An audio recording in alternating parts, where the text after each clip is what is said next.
believe in the ripple effect.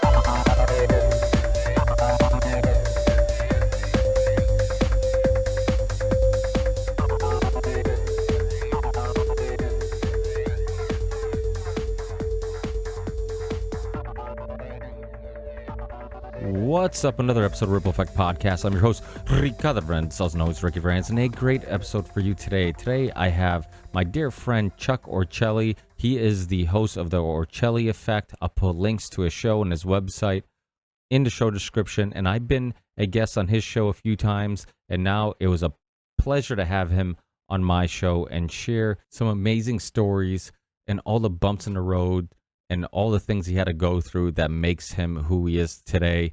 And I can't thank him enough for being so honest and so open about many things I think most of us would struggle to openly discuss on a podcast. But the nice thing about sharing this stuff is that there are people out there who are going to listen to it and they're going to relate to it and they're going to feel less alone because they know they're not the only ones who've been through this stuff. Or there's going to be people who listen and they're going to appreciate what they have a little bit more, because as that saying goes, your worst day is somebody else's best day. So definitely check out his show. He's done also a lot of research on the JFK assassination. And when you learn about some of his background and some of his upbringing, you'll find out why he got so fascinated with the JFK assassination and Vietnam and that era. With that said, let's get the business out of the way.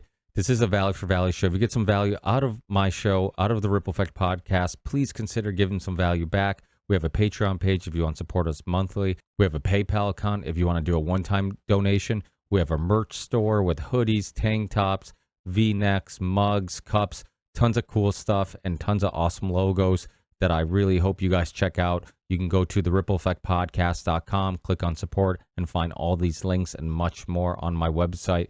And we also have some crypto wallets on my website if you want to donate Bitcoin or Ethereum. You can also find me on Rockfin, which is a video platform that lets the fans contribute to the content creators.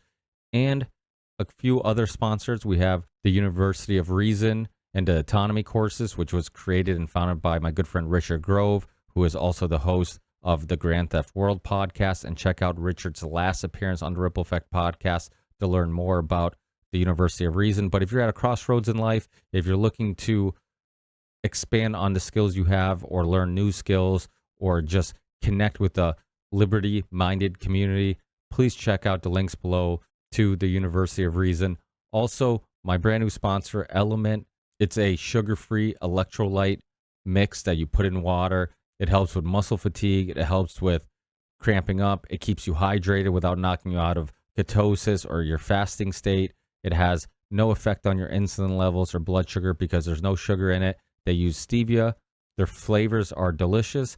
And if you use the link below, which is drinkelement.com/the Ripple Effect, you will get a free gift with every purchase. And if you like the Ripple Effect podcast music, check out those links on my website.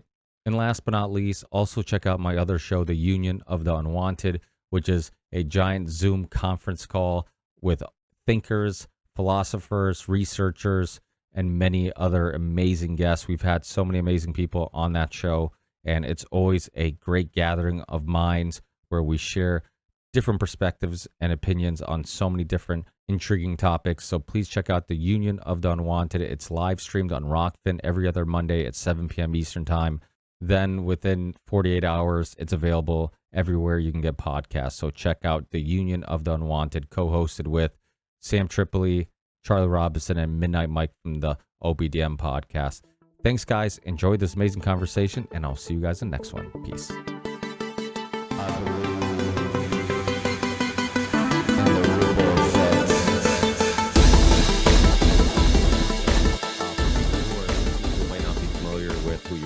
some of your background. You mind and include as much as you want. I'm cool with going down any rabbit hole or down any road you want to chat about. So feel free to get in as much or as little detail as you would like. Okay. It helps a little bit of direction if you want to go for origin story, because origin of what? How I got into what I got into, that's kind of weird and long.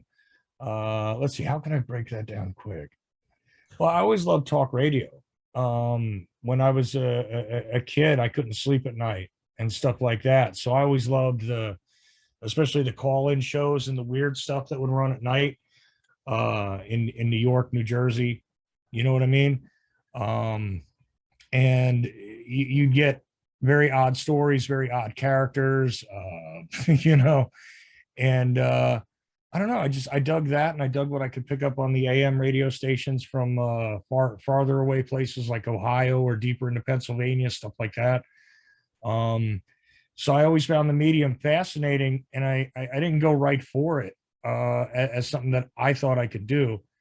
I ended up being a musician. Well, I was juvenile delinquent for quite a while, but then musician, artist, sort of kicked around for a little bit, worked in the corporate world a touch, and eventually came around to this about 10 years ago, really, after being a deep researcher in the JFK assassination, where again, I didn't want to write a book or make a film or anything like that. I hope this camera looks okay, by the way. I don't usually use cameras. And actually, I don't normally have this much light on in the room, which is why the prescription sunglasses are on, in case people are thinking I'm trying to look cool here. I actually have high light sensitivity because I'm damn near blind, but I'm an ocular albino. Anyways, I don't know. I'm just like awkwardly explaining things here. What do you got? I mean, well, when I said origin story, yeah, it didn't have to be specifically about the show and your show, but just your origin story, like where you, because I know you, but obviously everybody's story, there's obviously much more to it than what you, because you're trying to kind of quicken through it, but like where you grew up, some of your influences growing up, some of that stuff, kind of stuff that kind of molded who you are today, that maybe led you to the, all the little tidbits that on the journey to where you are today. Okay. A lot of things come together there again. The visual issue is something that's always been with me. I was born with it.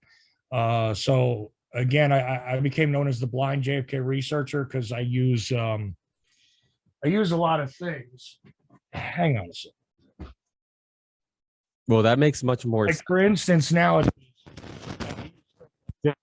to try and read and examine documents, and it's like a jeweler's lens and all that, and it's got a light on it. I've had more sophisticated and less sophisticated things over the years, but I used to carry that kind of stuff around. And working in research groups, I was the guy with all the magnifying glasses and stuff, and we used to get on group phone calls, and they would describe me as the blind one because there was more than one guy named Chuck or Charles on the phone, and so I was the blind guy. And that's how the blind JFK researcher thing came together. But that had nothing to do with the radio show necessarily, except I started pestering alt and indie media people about how bad of a job they were doing with JFK stories. And I started writing to them continuously. And people like Jack Blood and James Corbett and Clyde Lewis and a lot of other people that I won't name, I used to write to them and tell them what they were doing wrong. And they would take a lot of my research and look at it, some of them, and some of them just, didn't respond or whatever. But eventually a chorus came back of, why don't you do your own damn show? So that's how I got to the show. Now, what goes into me being me is a whole other story, man. I got, Well, the vision thing's interesting because I had a friend of mine. Well, he became a friend. He worked for a supplier that we used to work with. This guy, Jason, and he was, completely normal guy, normal vision. And one day he went to go get looked at, and his doctor's like, you need to go to a specialist immediately, and make an appointment immediately. Go look at us. Go have this looked at. And he was kind of like taken off guard. He's like, well, what's going on? And this sounds serious. And he went to go get looked at, and I forget what it's called, but he was basically going to lose his vision. And Was it macular degeneration by chance? I think it was. Ah.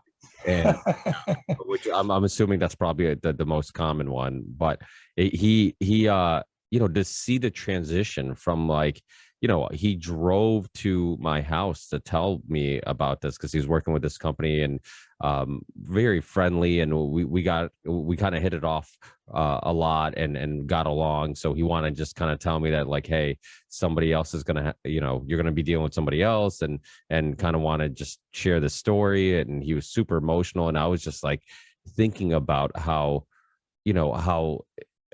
his whole life was changed. Like, he couldn't drive anymore. He couldn't because he was saying that he only had his license for a little longer. They're gonna take it from him, like, just all these hurdles. And he was trying to still work full or part-time, and everything had to be on these giant monitors so he could enlarge everything, and so he could read documents and paperwork and stuff like that. And it was just like, it was nuts. So how do you, I mean, I guess it's kind of a weird question, but I was born with it. So, for me, that whole transition never happened. I never had a driver's license. I was never going to get one. Right. Right now, as I broadcast, as I work on things, there's a 50-inch monitor in front of me just for me to be able to handle the basics of what it is that I have to do. And even so, occasionally my nose will touch that sucker, which is probably why I choose usually to do things with audio only, because I have no clue how to make a camera look good. And it's, it's funny, but I'm usually very much a dick when it comes to people losing their sight like that, especially with macular degeneration. Because I was born at the place that old people and even younger people that end up getting afflicted with it, I was born at the position they're afraid of getting to. So I'm already, there's a substance in the back of the retina which is known as maculose, and it can degenerate and can be damaged, and it's not replaceable. There are many types of treatments they've tried for this, and it's one of the conditions that does eventually cause blindness, which, by the way, they predicted my blindness. He'll be blind by 7. He'll be blind completely by 14, 21. They stopped predicting around the time I turned 25. And I can't go see a regular eye doctor. I have to have a specialist look at me. My glasses have only recently, when I was 13 years old and I paid for my glasses, it cost me $1,300 to have a pair made, which they could only be made in Sweden, right? And that doesn't give me full vision. That gives me the functional equivalent to the bottom line of a legally blind person. I get to 2,200 with either these or these on. And even so, I still work with the 50-inch monitor and all that. I didn't let any of that crap stop me when it came to working with film.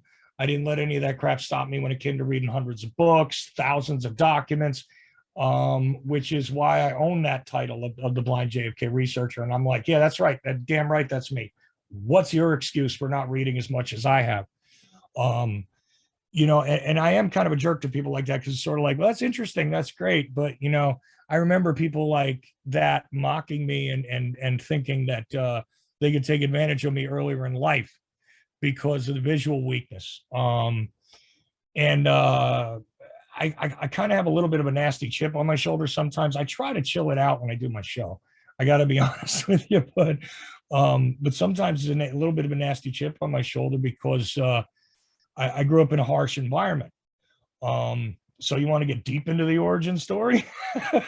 No, I see. The thing is, what I love about this show is that I love doing the Union Unwanted with the big roundtable discussions, but there's something I absolutely love about one-on-one conversations, because you can get deep into it. It gives you time to kind of tear away at layers of our personal stories. And I can take so much, and my listeners too. I mean, that's one thing my listeners love about the show is we get sometimes very personal in people's stories, and there's so much we can learn from it, right? Like, we can learn from your experiences, we can learn from your perspectives, we can learn from from each other.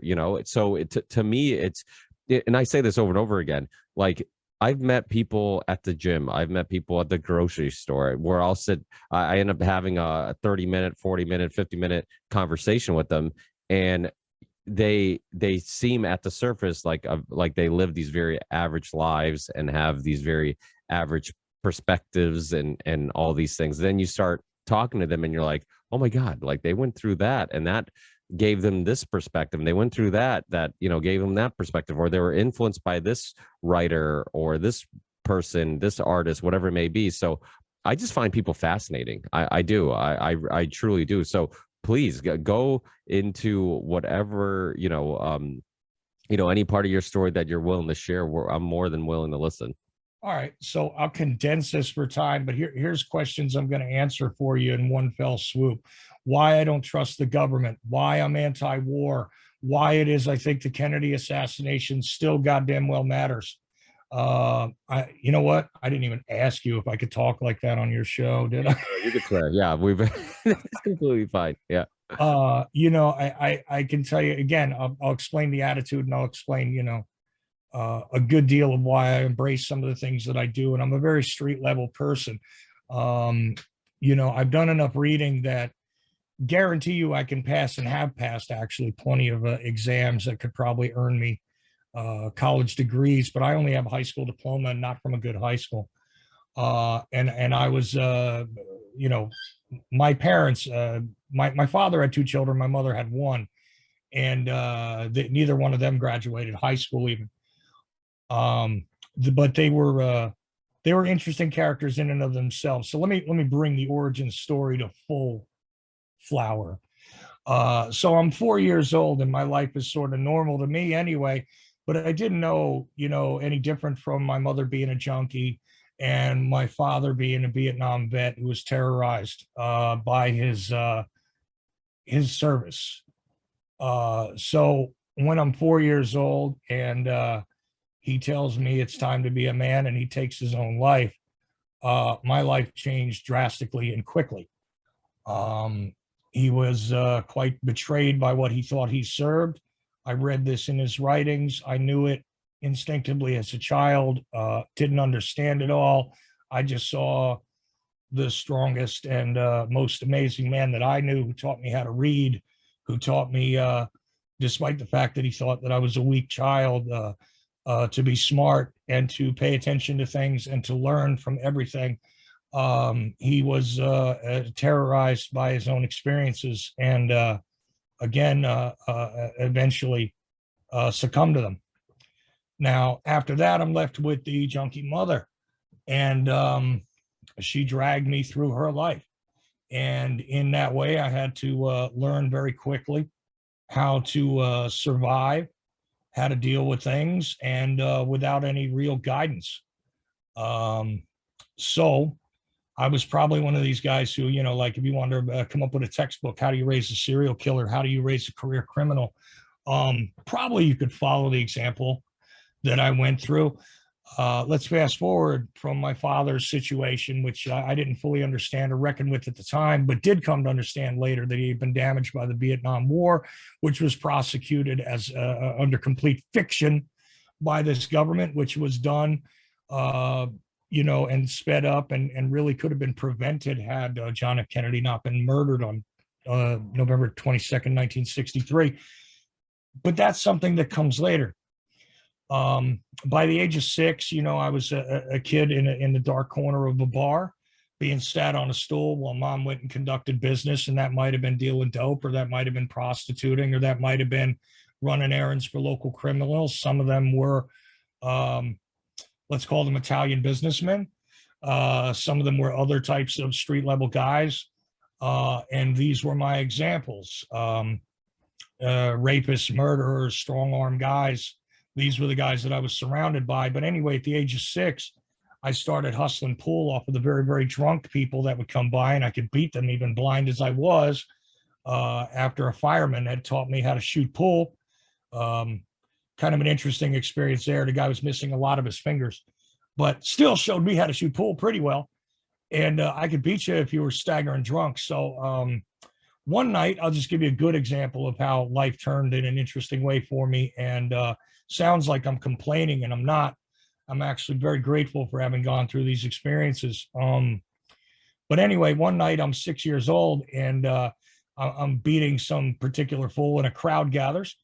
And there is a wise guy in that crowd, which I didn't know the difference between. I mean, I knew what Italian was basically because my father taught me about what being Sicilian and Irish was, stuff like that. But I didn't know much about it. It was just, these were just guys that were around. Anyway, so these three people were there. There was a guy and his friend and his girlfriend, and I was embarrassing him really bad in front of his girlfriend. They were laughing at him. The guy cocked back and decided he was going to crack me in the head with a pool cue. And I don't know how I did it, but I just reacted, and I took the guy down, and I knocked him out. And I ran into the bathroom at a bar, thinking I'm gonna die. This guy's gonna get up. He's gonna freaking take me apart. Nobody's gonna protect me. And there's a knock at the door, and it's the wise guy, and he told me to come out, told me I was safe. And I had a shirt, excuse me, I banged into my own microphone. I had a shirt pocket, because one of those pockets in 1970s, man, 1978. He sticks a $50 bill in my pocket. And he says, he says, good for you. And don't ever let nobody take you down. It doesn't matter how big they are. Doesn't matter how small you are. Good. And he said something to me in Italian. He left. A couple weeks later, he shows up at my house because my mother owes him money. And so I don't even know the circumstances of that, but he goes, well, I'm taking your boy. And sounds like it's going to be a dangerous situation. He tells me, look, relax. I see you're here. I see what the situation is. I'm going to have to teach you how to earn a little something for yourself. And I got an education from a guy that I would call Uncle Joey for the next 2 years almost. That gave me, a lot of the wrong ideas, but allowed me to survive and thrive. When really I was part of what I would call invisible America. Anyway, I tried to get straight after a bit after going through a whole bunch of different things. And even though I worked extensively in drugs, I was never busted with drugs. I was only ever got in trouble and only ever went to detention when I lost my temper and seriously hurt somebody. So I spent 6 months when I really should have spent longer in detention. When I got out, though, I decided to try and straighten things out. And I went to try to be a musician and all that good stuff. But also I had this crazy idea I was going to go to college. And I applied as the son of a veteran. And my government literally threatened to prosecute me for making false assertions because they had disappeared my father's military records. That was the final freaking straw as far as that kind of stuff goes. And even though I have managed to not get caught at anything past the age of 18, I spent a little more time in the criminal world and spent a little more time as a musician, a bouncer, etc. And have had to navigate this whole thing called life my own way. So slightly unconventional, slightly analytical, but definitely you can see why it is I don't trust the government, which, by the way, they resurfaced his records in 2004 magically when they were moving Vietnam War era records. And they are indeed falsified. But I have not been able to fully answer all of what the government did. I have some interesting lines on what my father was actually involved in. And I might truly understand why it is he was so horrified by the things he did in service of his country. He became a military sniper, intelligence unit sniper, indeed. And being inserted in Vietnam in 1968, right after the Tet Offensive, probably did not help him, especially because he had that good kind of like, I'm going to be a patriotic, got to fight the communists kind of guy. And he got over there and found out that really what he was is a hired killer. And because he had skill with a gun, uh, they were going to use him for it. So this is the motive. This is the core motivation for seeking the truth. This is the core motivation for challenging the establishment. This is the core motivation for not letting go of the JFK assassination, which has been at the center of a lot of the things that I've talked about, but it's certainly not the only thing I talk about. I think that there was an idea that I was taught about as a child that was supposed to be life before. When I was 4 years old, I know it's a childish dream, but when I was 4 years old, I had this idea that this country was for everybody, that we were free here, that we were not meant to serve, other people's whims, that we were not just grist for the mill, that we were not going to be ground up into the great hamburger meat of the thing that the oligarchs will feed on. Yeah, I had all those beliefs, and I think that it would be a good thing to restore them, or at least make it very, very clear to the rest of the people that are under the delusion of the American dream that you're dreaming. So that is why I do what I do, Ricky. How's that for an origin story that wraps a lot of weird things around in one?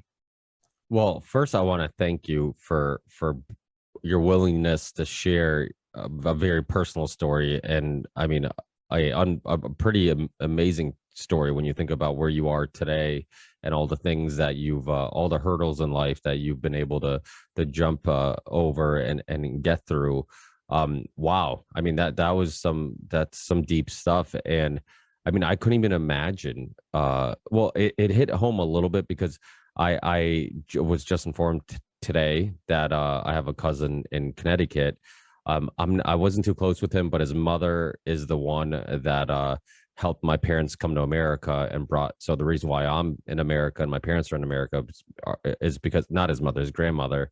And I just found out, and he's my age roughly, and I just found out that he committed suicide recently. So this whole, obviously dealing with internal demons is something that people. It's a weird topic because I don't think we take it as seriously as we should, and I don't think it's given the attention that it should get. My wife, for example, she has a cousin that has severe PTSD from going overseas to Iraq, and a really great kid, but he drinks too much. They find him.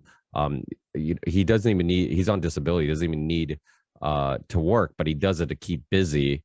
And then he doesn't end up getting annihilated, drinking, and they find him like naked in different towns, and all just constantly dealing with these internal issues. That's another reason why it bothers me when people look at Vietnam, they look at the Iraq War, whatever, the Korean War, whatever it may be, and people are just like, yeah, maybe we messed up, yeah, maybe we, they just act like there's no casualties or blowback, or that there's not. I mean, the deaths are one number you can quantify, but one thing you can't quantify is all the psychological damage and people who will never mentally have their lives back or never be normal again because of what they've seen or what they had to deal with. And we kind of poo-poo that issue like it's not even an issue. And that's the thing about the politics that drive me nuts, because it's like they decide to go into a war. If it doesn't work out, or at least they tell us it doesn't work out, because of course it always works out for them, for either financially or for geopolitical reasons. But then they just move on and say, yeah, we messed up. Well, you can just say you messed up and move on, because it's not your children, it's not your friends, it's not your relatives that are going overseas and fighting these banker wars or whatever you want to call them. So yeah, it's frustrating. In regards to seeing that at such a young age, you said initially, I mean, I'm sure at that age, I mean, I couldn't even imagine trying to process what the hell was going on. But at what point do you think you could reflect on it and really process it? It took a very long time, and to the PTSD issue, um, it is it is wider and narrower both than a lot of people make it out to be. I hear nowadays people discuss this. Oh, I have PTSD from this bad thing that happened to me. No, you don't. No, you don't. And how can I say that? Oh, well, you're judging other people. Yeah, I can. Um, the first time I got diagnosed with that, I was 9, brother. you know, the first time a psychiatrist looked at me and said, "This fits this." Um, yeah, no, there is a difference between suffering in a situation where a very unique thing occurs. Um, and it is. I look. I even did a series not too long ago, and this may be, I don't know, maybe out of bounds for you too. I don't know. Um, let's try it. Self-administered psilocybin. I felt like I was dying inside, bro, and it was only 2 years ago, and it was after a very long struggle with a lot of PTSD issues. I don't have a PTSD issue from my father committing suicide. I wasn't there. I have a PTSD issue from being immersed in a world of violence for a very long time, and having my entire system overwhelmed by it. Um, having your life threatened to a breaking point, and then you go past. That is something that I can't even describe. So the issue that you're talking about is something that I bring up when it comes to the Vietnam issue, which seems like ancient history to a lot of people. But look, you got 60,000 deaths, give or take, American. You got at least 1 million Vietnamese dead, if not 3 to 4, depending on who you listen to, in that conflict. But here's the forgotten number.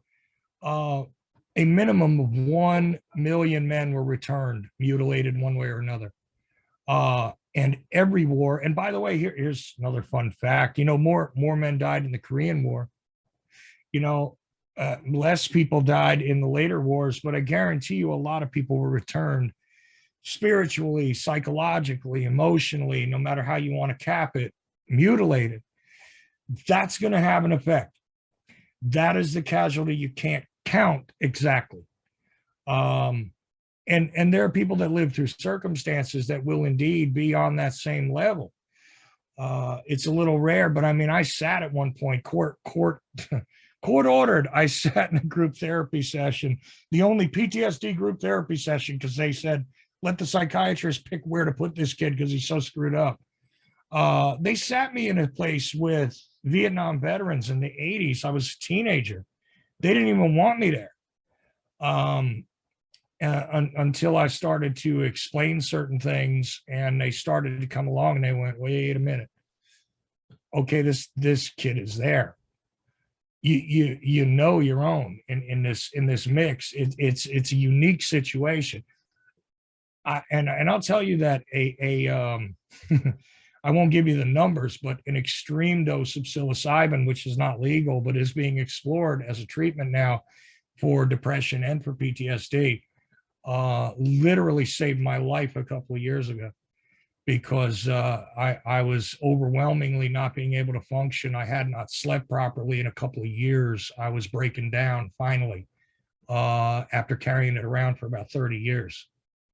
And I know that I was extremely lucky, because you know what the suicides usually are a result of is somebody feeling trapped, and that's an escape. And yeah, I was in that trap, and I'm not saying that I was about ready to do it, and I'm not saying to you that I haven't attempted it in the past, because I have. I had gotten to certain points where I couldn't carry it. As a teenager, I didn't want to carry it. When I was near 30 years old, I didn't want to carry it. That was the last time I raised my own hand against myself. But I was fairly convinced that I was just going to slowly deteriorate and die a couple of years ago from inside. I felt it happening, and it was as a result of the exhaustion. from not knowing how to treat it, and they give you drugs and they try and give you talk therapy and all these things. Listen, no one combination is right for anybody. And to throw young men, especially, I know young women go too, but I mean, to throw young men, especially, into circumstances where you're guaranteed that result without giving any sort of thought to what it is that they're doing there, and without a damn good reason, is one of the most sickening things that we all participate in on a daily basis whenever we give our consent to any of this nonsense. And I think it is one of the things that should be avoided at all costs. And I don't care what your political affiliation is. It is one of the most reprehensible and disgusting things that this country is responsible for, and that, quite frankly, we are all responsible for if we maintain any sort of silence or we give our consent to this without very serious consideration. I don't care if it's Iraq, Afghanistan, the secret wars that they're not telling us about right now, if it was Vietnam, Korea.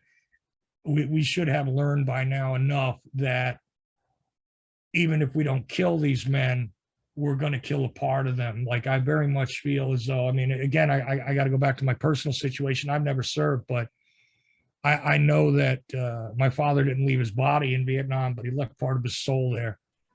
And that is the sacrifice that I think maybe you can reckon with in your own head, that you can ask somebody to make, but I cannot, not in my name, not without absolute necessity.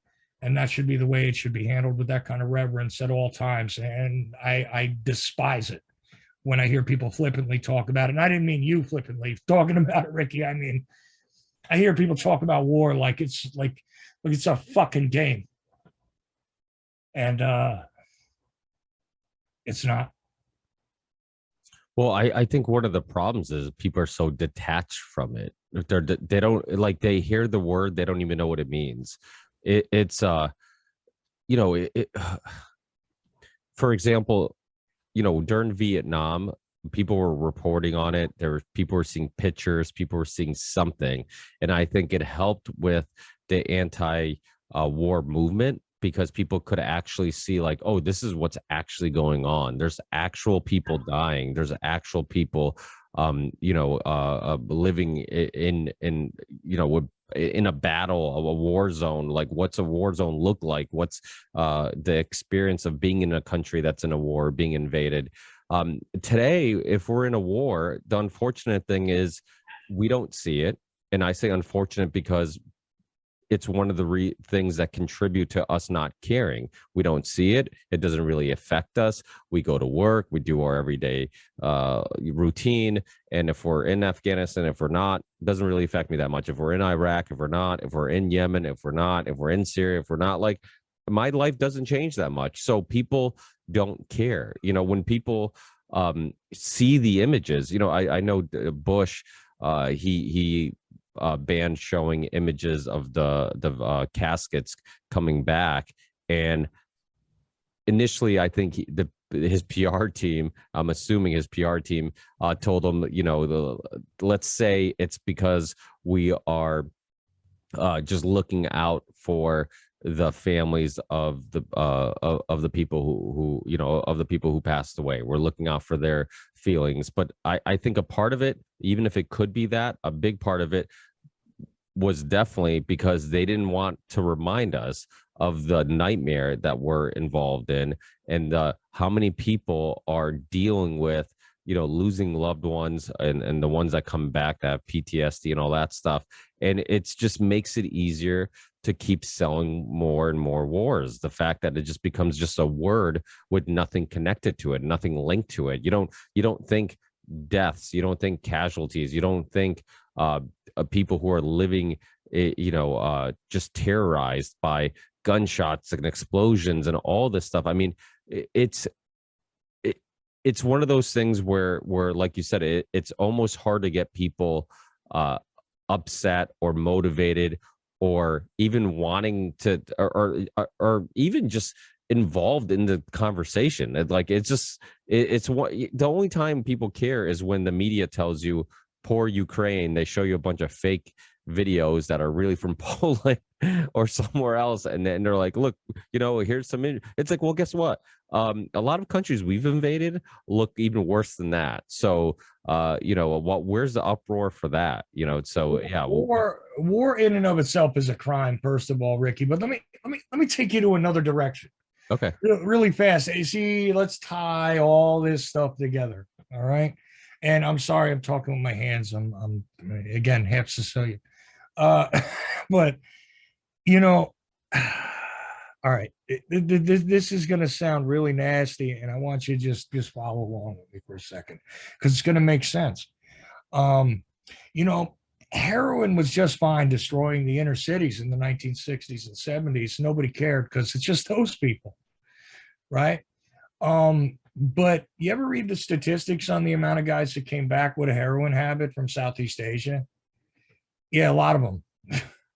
Okay, and that was allowed to be there because it was just those people. It's okay. And you know what else? Another thing that made it a little easier, a little bit of racism, honestly, is that it's just poor people and black people a lot that went to Vietnam. I got to tell you, that's okay. You go look at who graduates out of the classes today. Yeah, there's some white guys, but I mean, it's very, very mixed. And I'm telling you now, everybody's disconnected from that. What happens in any one of these conflicts, and by the way, another thing, some of the things that are being reported out of Ukraine are fake, but there are real people that are actually suffering there too. And nobody wants to show you that. Nobody wants to show you that part of it. Okay. Because if you expect anybody to give you the full truth, you're out of your mind. And nobody's there who is willing to do that. So it doesn't matter if it's Russian media, Western media, they're all lying to you. Let's get that right out of the way. And you know why? Because it's a war. That's what they do. What's the first casualty in war is the truth. Right. Look, the drug problems you see, the black market that's allowed to perpetuate itself. And I'm not just talking American Gangster Story where they sent it back with the bodies. No, that's true, but that's not the whole story. Okay, it never is. The resources, every war, by the way, that you can think of in your head has a drug element to it. Okay, any modern war, especially in the 20th century, there's always drugs. And oh, by the way, it's not like the British Crown didn't have opium wars. Look it up. It's amazing to me that it's like I have all these problems with society and war is a thing, but it's just one of those things. No, it's the logical conclusion to allowing a giant industrialized complex to rule part of your economy, rule part of your existence, and have to justify its own existence. Okay, it's the logical conclusion of that. The fact that we haven't been engaged in more wars lately is kind of a blessing. All right. But don't worry, somebody will profit somewhere. There's always somebody willing to benefit from blood. And that's the thing, whether it's the drug war, or it is the amazing other things that we declare war on in this country. The war on crime and how it is that we're going to focus on that. But meanwhile, there's a giant industrialized complex which benefits off of all that too. That's what the thing is blood for profit. And that's universal across the board. So any of these other issues, somebody might say, oh, these guys are talking about war and they just don't understand it. It's a necessary thing. And they didn't grow up in a time when, no, maybe not. Maybe not. Maybe we didn't grow up in a time when there was a great global war, because they don't call it that anymore. Maybe there wasn't a singular enemy that you really had to fight. Although I did grow up during this time that we were engaged in this thing called the Cold War, which meant that, maybe shots would be fired every now and then, and people died all the time. But yeah, it wasn't a great conflict where we had to go and serve. Oh, we weren't drafted. That's what it was. I mean, I wouldn't have been drafted anyway. Nobody's going to use me. But either way, we are all involved in this merry-go-round of individuals that profit off of the blood of others. You can't escape it. You're not outside of it. The opioid epidemic has now stretched into the rest of the country. Yeah, finally. But Don't worry about crack. That's only in the cities. Don't worry about heroin. That's only in the cities. Wait a minute. Heroin's here? What happened? Where did crystal meth come from?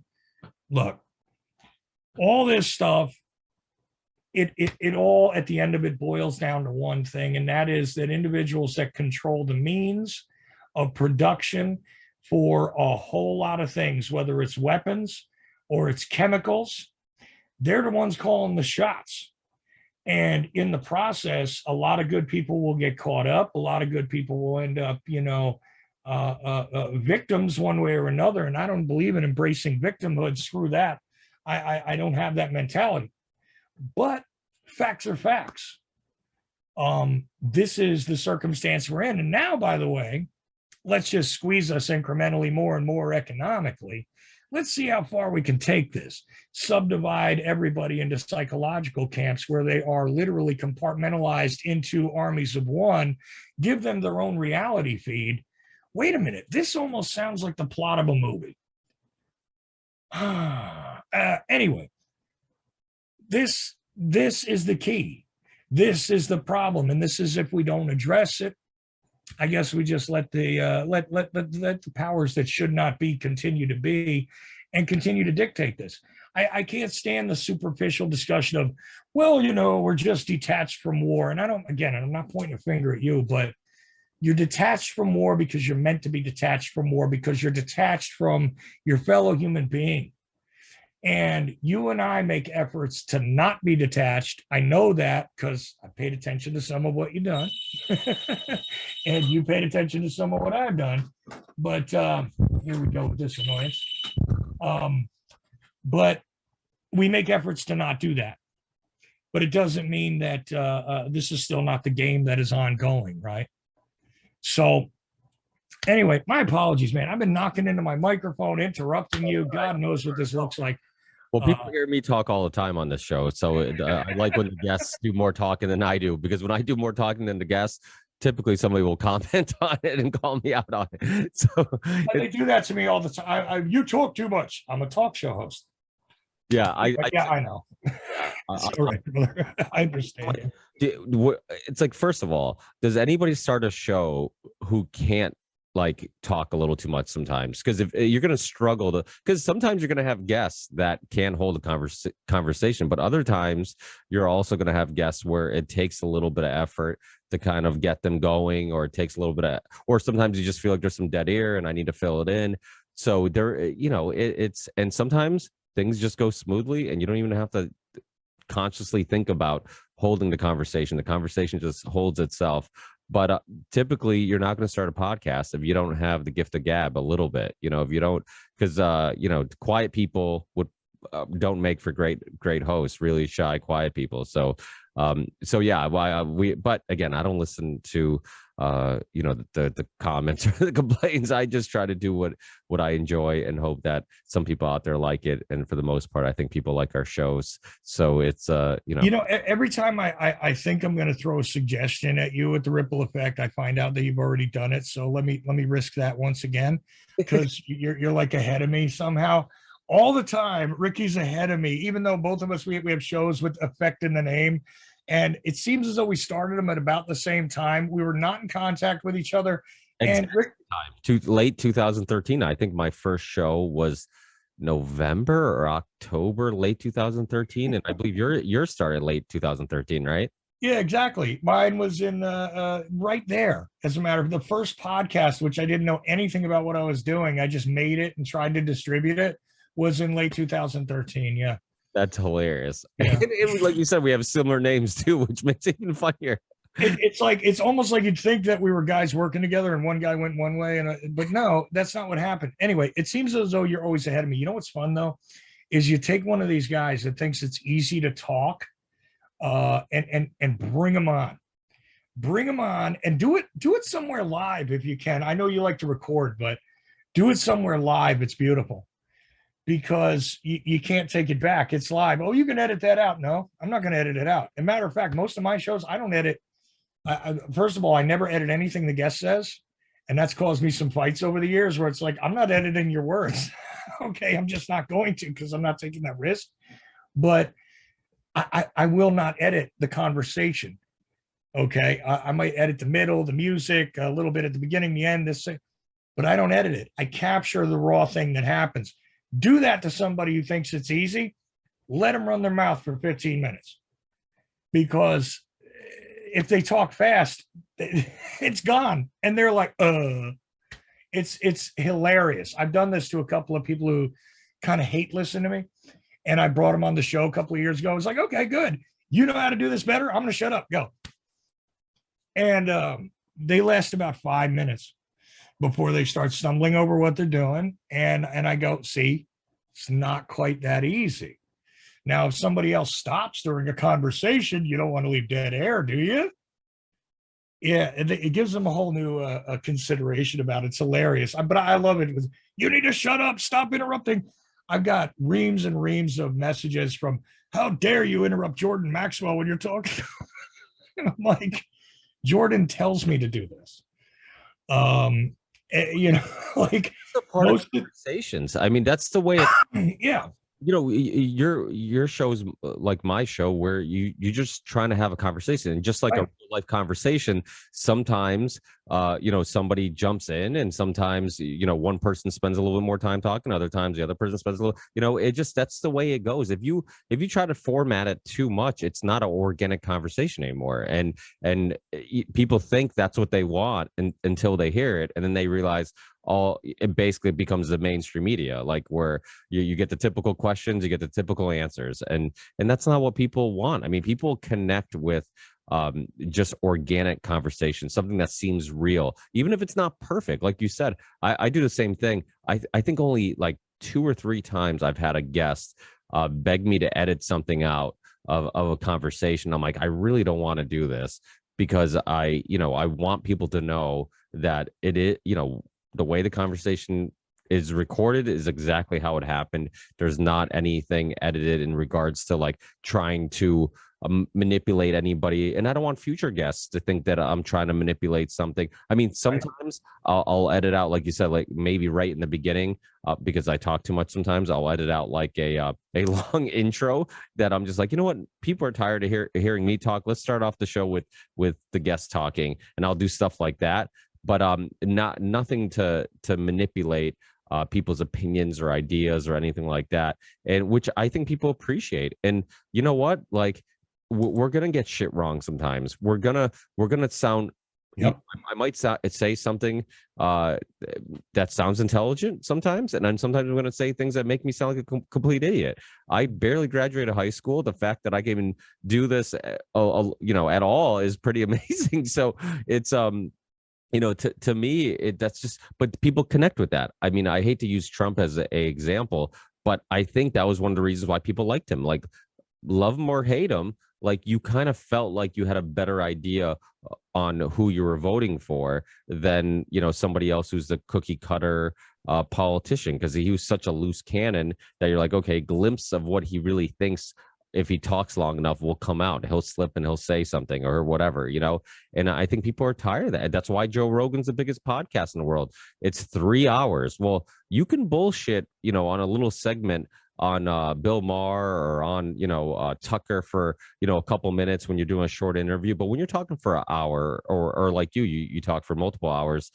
every night, like, people are going to really get a grasp of who Chuck is, and like him or hate him, or at least who he is. He's a real person who's being honest, and I think people will connect with that, even if they think you're flawed. I have people who I'm sure hate the fact that I get things wrong sometimes, or I rant for too long, or whatever, I get off topic, but they'll keep tuning in because they at least appreciate that I'm a real person with the only goal of trying to have an interesting conversation that we can all grow from. And I'm sure even on your show, like, one thing that I think the listeners don't realize, like, this isn't just a journey for the listeners, but we grow throughout this, and we learn throughout this whole journey.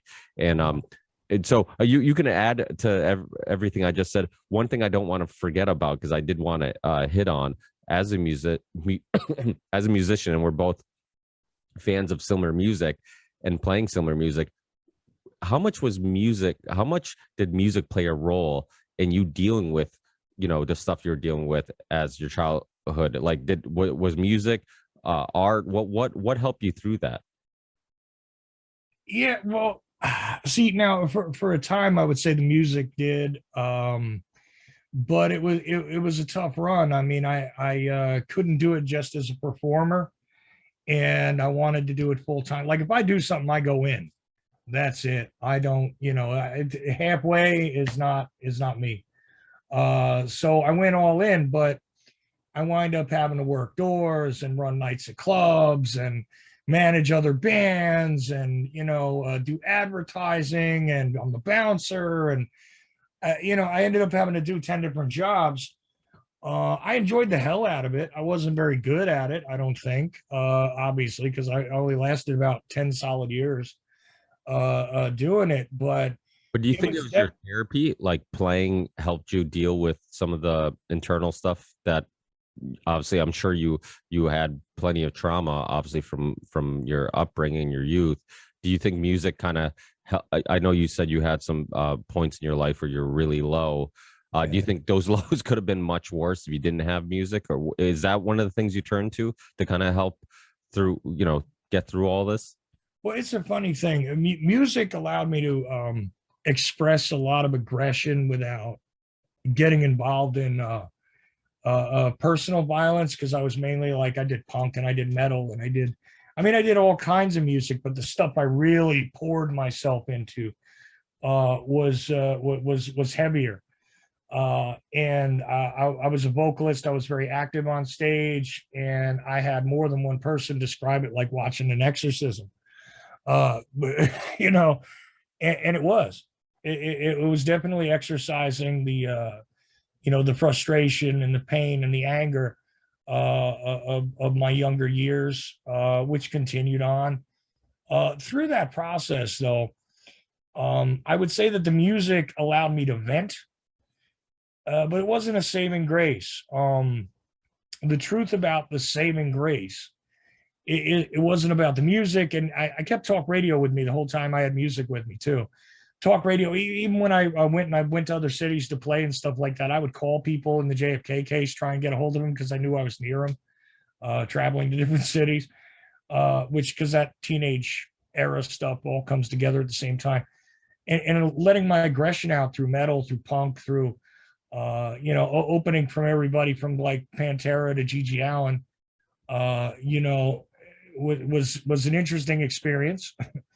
But it wasn't the saving thing. It wasn't the thing that actually healed me. It just kind of let me blow off steam. And it did give me a performance attitude that I still carry on with the show, where it's like, yeah, we're going to go forward anyway. And I kind of have a jam mentality where it's like, we're just going to make this up as we go and we're going to groove. So I get a sense of that with what it is I do today, but that wasn't it. It was really people teaching me that, and out of the goodness and for no good goddamn reason, teaching me that love was a possibility. I know this sounds silly, but it was girlfriends. It was a girlfriend's mom. It was the surrogate mothers that I had, who just basically said, you don't have to be a piece of shit. You're better than that. You might be worth something. And they just gave love without asking for anything back. No matter what I was doing, whether I was a criminal, whether I was a musician, whether my family rejected me because of my extended family, not my close family, because they were pretty much out of the picture, but even my extended family turned me away because, well, he's scary, he's into drugs, and he's a straight guy, and he's fucking violent. And when people look at you and decide to love you anyway because they think you have some value, it taught me that, things like love and affection didn't have to be transactional, and they could be real if you want to get really to the core of things. And that was the unexpected thing that kept getting brought in front of me throughout my life. Otherwise, again, I think I would have been, I would have destroyed myself and many other people, more other people than I had in my path in life, honestly. So music didn't save me, but it did allow me to blow off steam. And and to produce something that I was proud of and all that good stuff. But you know what? At the end of the day, no matter how many times you do something or no matter what it is you do, it just, I finally found what it is that I could do to express myself. And believe it or not, it's this it's this ridiculous radio show podcast thing I do. It's the final thing that I actually was like, now it all makes sense. So I know that sounds really stupid, but No, not at all. First of all, I think that's such an important message. There's not, it's weird how. So I'm sure I don't know if you're aware of the study. I actually just recently talked about it. Well, I've probably talked about it quite a bit on past podcasts, but the study where they like starved this monkey. First time they took the monkey away from its mother, and then they starved it, and then in one cage was food, and the other cage was like this stuffed animal that looked like its mother. And this is kind of connected to like Maslow's hierarchy of needs. It kind of debates that, right? Like right. what's our needs? And the monkey went towards the mother and needed the comfort more than it needed the food. And it's just one of like many examples of how much we need that. I mean, so much of depression and anxiety is from a lack of community. Sebastian Younger, his book Tribe, he talks about it. I had Johan Hari on years ago when he wrote the book Lost Connections. He's the UK author, and about how so much of our unhappiness is a lack of community, purpose, love. And I also think that's why you see this. There seems to be this pattern where people who join cults or become very religious, a lot of times I don't think it's because the cult leader is saying something super profound, or it's not because maybe they found God or Jesus, and I'm sure it can happen. But I think in some cases it's because it's a lost soul. You see a lot of examples of people that are lost souls. They're either addicts or they come from broken homes, and then they find community in that place. And then it gives, and we're very tribalistic. I mean, even if you in politics, you see it, concerts, you see it, right? Like if we're all enjoying a band together, it's like we're enjoying or experiencing this moment together. I'm a big soccer fan and basketball fan, and when you're watching soccer, like all the cheering together, it's almost like a religious experience. You're singing the songs together, the chants together, and you get caught up in this community of like, oh yeah, we're all connected and we all have this one thing in common, that we love this one thing. But yeah, I mean, to go back to, I think it was beautiful the way you put it, like this idea of learning that you can be loved, and people don't want anything in return, that they'll love you for the sake of loving you. And it's not, we don't live maybe in this cruel world where everybody is doing something only because they're going to get something back, and that there are pure-hearted good people out there. And I even with the work that you and I do, sometimes we focus so much on the most evil of people, the most selfish of people, the least moral people in the world, that we forget that the opposite people also exist. People with giant hearts that do things only to help others and not for any selfish reasons whatsoever, which I think is beautiful. And so much of what we need is that, we, during the COVID lockdown, I would talk about this, about how we're spending so much time getting upset and complaining, and I was one of them. I would get so upset over our freedoms that were taken away, our ability to enjoy life to the fullest. But I also needed to pump the brakes sometimes and be like, you know what, no matter how bad things get, there's always things to be grateful for. But you had a right to complain about that, because No, I get, yeah, you're right. you know what it is. I give you two quick lessons here, because I know we're probably just about out of time completely. But here's the thing: why is it that when babies are in an incubator, when they're in a machine to keep them alive, that they make the nurses have to come along and touch them every once in a while? Why do they do that? Because they will die without it. It is a medical fact. If you don't engage with an infant at all, parts of them or all of them will die. Parts of their brain, their empathy center goes away if you don't engage. It's that simple. Why is it that a lot of seniors seem to die, when they're isolated? Because they're isolated. You have to have interaction. You have to have that connectivity. That being stolen from you was the biggest crime. Not the money, not the businesses being destroyed, but the fact that your connectivity was being literally suppressed. That is a key issue. We are, for lack of a better term, psychosocial creatures. And it is one of the essentials that's not always in that hierarchy in most people's minds. Food, shelter, safety, okay, whatever. It's not always there. Water, of course. Everybody forgets that one. But it's essential, man.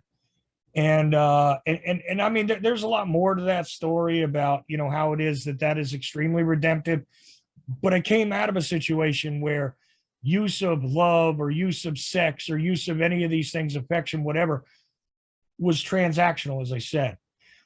When that was gone and there was no reason for the transaction and it was just motivated by, I actually care about you because I care about you. My first girlfriend, her mother not thinking that I was just a scumbag to be shunned. Stuff like that. Others that came along and said, yeah, I know who you are. I know what's wrong with you. And I'm still going to put my arm around you and I'm still going to treat you like a person. Believe it or not, that probably saved lives, especially my own, but others. And it's something that needs to be considered. Quite often, even the worst of the worst can be rehabilitated. Now, on the other hand, there are some people that are devoted to destruction, and there's different ways to deal with it all. And that's what I'm always trying to explore, not necessarily staying on the dark side, because a lot of very simple things can be handled with a random act of kindness, whether you know it or not. So I leave you with that idea, Ricky, and I thank you for having me on today. And I hope I wasn't too incoherent in my in my thought process here today. No, thank you. First of all, thank you for taking the time to share such personal stories. And I mean, those are some heavy personal experiences. And there's a lot of people out there who are going to be able to relate to it, who are going to be able to connect with it. And just like music, when you would hear a song and read lyrics that sounded like they were going through what you were going through, it gave you some sense of comfort. I think it's similar when sharing personal stories. Scott Armstrong, who he hosts the Rebunk podcast, he used to host the Truthzilla podcast. He was one of the founders. He has another really heavy story that he shared on my show. It was another heavy episode. Just basically was substance abuse that led to his whole family disbanding him and just leaving him, and he had no connection with his family at all. And now he finally hit rock bottom and then got up and now doing very well and whatnot. But I mean, there's a lot of people out there that have been through these hurdles and these stories and aren't so willing to share them. So when they hear these stories from guys like, and the problem with people not sharing them is, and then you feel like nobody else has felt the way you felt or been through the things that you've been through. So I think it's awesome when people are willing to share, as hard as it is. I'm sure for some people it's awesome to have people like yourself who are willing to share those personal stories, because there's going to be people out there who are really going to feel like, okay, I'm not the only one who came from a dysfunctional family. Everybody feels like their family, like everybody else around them is normal and they're the only ones with a dysfunctional family. It's like, no, we all have some trauma that we've dealt with. We all have some dysfunctional family members and something that we went through, and some upbringings are worse than others, but we all have some type of struggles, and I think appreciating those people who are willing to talk about them and share what they've learned and how they dealt with it is very beneficial. So I'm sure my listeners are going to absolutely adore the fact that you're willing to discuss these things, and you went into that aspect of your life. And as somebody out there who maybe doesn't want to share these kind of things or doesn't, know what to share with who or whatever, I also want to tell you that it took me a long time to realize that any of this was even unusual. So, everybody is on their own track, and, you don't have to bleed it out to the world like I'm doing. You can share it as you see fit. It's your experience. Work with it, own it, and I would say never lean into it as. And look, I got a time period in my 30s where I finally got addicted to a substance too. Of course, it was OxyContin and stuff, but that's after I broke my back and my neck. A story for another day, Ricky. yeah. And that's a whole nother rabbit hole. For people who haven't watched Dope Sick, they should definitely watch Dope Sick. It's on Hulu. You'll see the parallels with the COVID lockdowns and just about every other pharmaceutical. Did you see Crime of the Century though? You know what? I think actually, you know what? Now that you say that, I'm like, who brought that up to me before? And I think you brought it up when I was on. Might have been me, because the Michael Keaton. I've seen Dope Sick, and I agree with you, but I absolutely insist if you're going to suggest that, you got to suggest Crime of the Century, because that's the documentary version of the dramatization that Michael Keaton's in there that I think is pretty remarkable. And in fact, Dope Sick, I think, is a little too kind to the perpetrators. You got to read and watch Crime of the Century. I mean, very carefully, because it explains a whole lot of stuff. And oh, by the way, all those fun guys who pushed all those vaccines, pay attention to where they come up in Crime of the Century.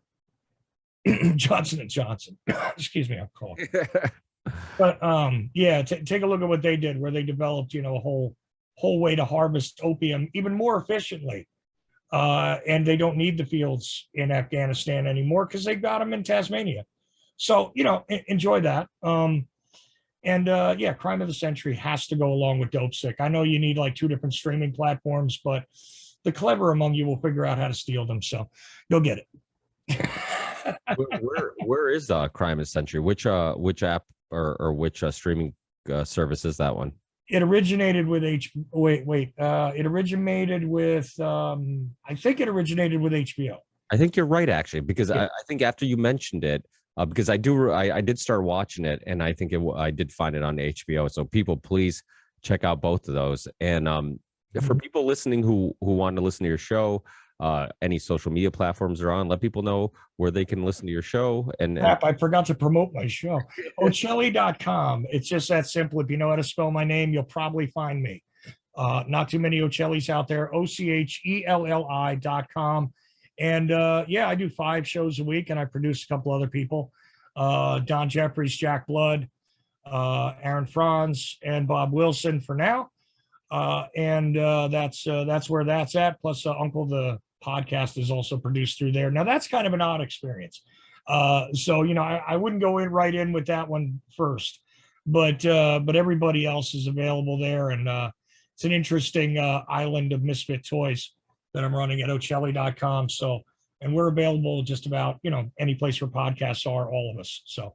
Yeah, so you're live Monday through Friday, and then afterwards, people can get the audio on any podcast app they listen to this show, for example. Any podcast app, just like they do your show, or I got an online radio station, that kind of thing. Also have AM and FM affiliates. I mean, we're out there doing what we can. Yeah, I think people enjoy live shows, even though this is live, like in regards where I just record it and then I share it. I don't touch or edit anything. There's something about live that people really like, because when there's a mess up, you hear it right then and there. If there's a awkward moment in the conversation, you hear it right there. It's almost like you're experiencing the moment of the conversation with the people, the host and the guests together. So you kind of feel like you're on the ride with them. And just really quick, every Friday I take phone calls live also, 8 to 10 p.m. Eastern. And I allow anybody to come on and discuss anything they want. Now, how you're going to get treated by the rest of the people that are already on the show, another story. but you have the right to bring up anything you want on the air. So, I mean, we wound up talking about the news of the day all the way to, strip club etiquette. So you never know what goes on the Friday night show.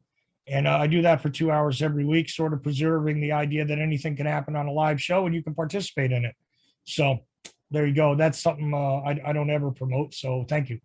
Yeah. Well, the other thing about your story, real quick, is that I think it's really like you said at the beginning of the show. You're like, oh, I can be.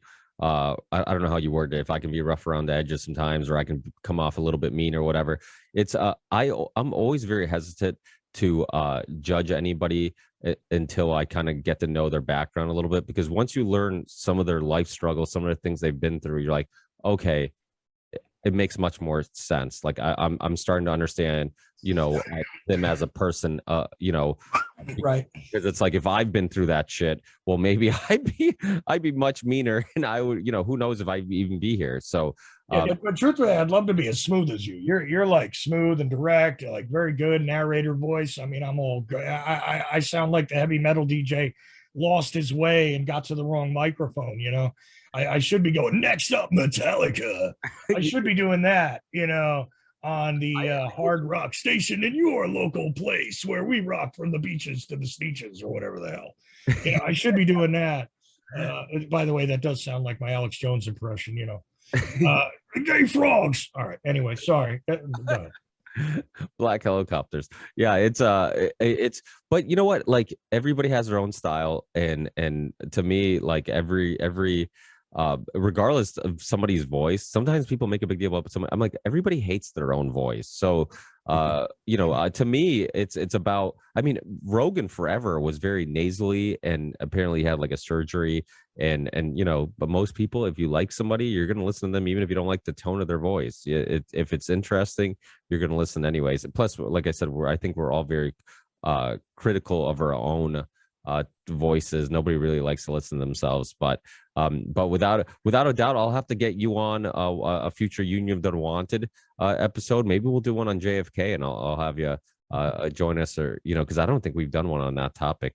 But either way, we'll get you on an episode in the near future. Thank you so much again, like I said, for your willingness to open up and share some of your personal stories. Hopefully people check out your show. I've been a guest on there a few times, and it's a great show. You have actually a lot of guests on there that have been on this show. Yeah, I know you brought up Aaron Franz. Some people might know him because he's been on this show most recent time, not too long ago, and then he was one of the early guests because he was way ahead of his time in regards to understanding transhumanism and the road that we're going down in regards to the Internet of Things and the connection, or the combination of a man and machine. So very fascinating guy, and he's on your network, so definitely check that out too. And thanks, Chuck. Hey, well, I'm sure we'll talk again in the near future, and I'll send you links to this show once it's up and live. And like I said, I'm sure we'll stay connected. Thanks, brother. Appreciate it. Thanks, Chuck. Have a great night. You too.